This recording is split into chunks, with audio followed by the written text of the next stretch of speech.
So yan guys, maglalakad na tayo ngayon sa Putikan. Hindi ako pwede sumakay doon sa motor kasi may kargang tubig. So yan yung daanan guys. Oh.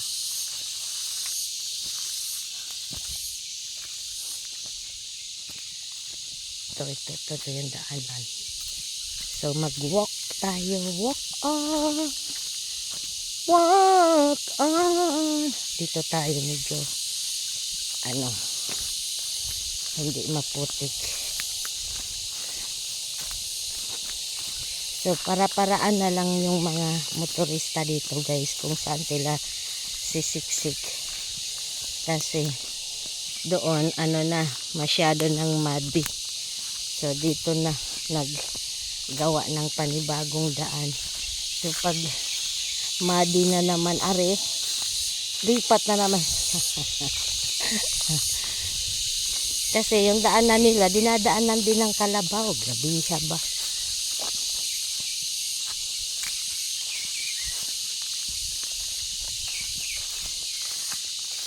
Ayan. So may daanan dito tayo daan. Isa iikot pa ako doon malayo. So doon pa iikot si motor guys. Ayan. Tayo dito sa testingan natin to. First time kong dumaan dito alone. So parang daanan naman siya. Hindi ko alam kung saan nakalulusot nito. Ayan, may nagsangasangang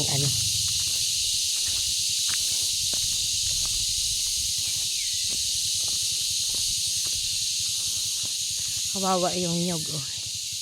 Sa sobrang na dami ng kakumpetensya niyang mga kahoy. So hindi na siya nag-grow, payatot. Ayan.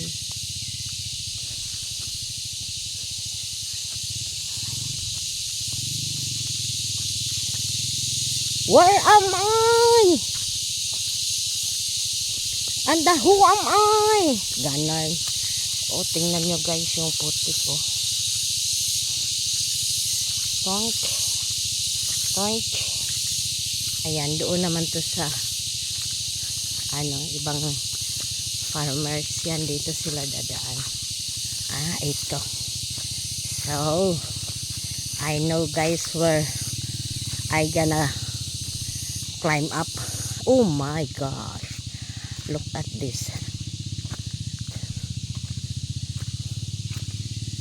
So dati dumadaan dito ang motor kaya lang ngayon masyado siyang malalim. And ayan. Dinadaanan kasi ng kalabaw. So hindi na si motor. Tingnan niyo yan guys oh. Aakyatin ako. Agay. Sana hindi ako ma-slide. Ay. Oh no. So nakabukangkang ako ngayon guys. Ay. Kasi ang sikip ng niya oh.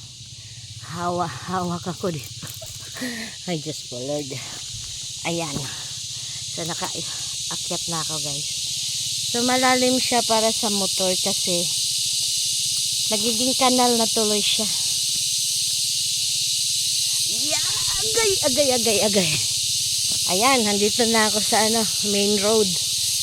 So nakita nyo yung guys, dinaanan ko oh.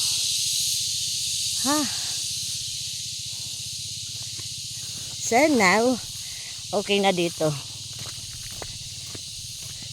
This is a hayahay na daanan. Ayan. Masarap maglakad pag ganitong oras. At saka dito na side, maraming puno kaya very fresh.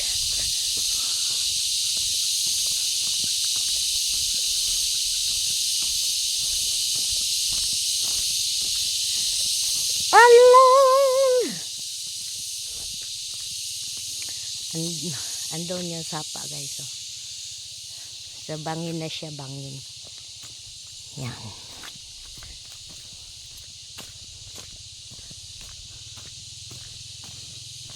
I've always got by on my own.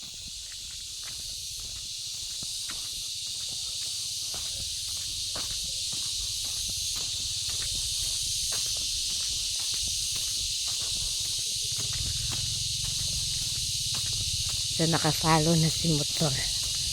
Ayan.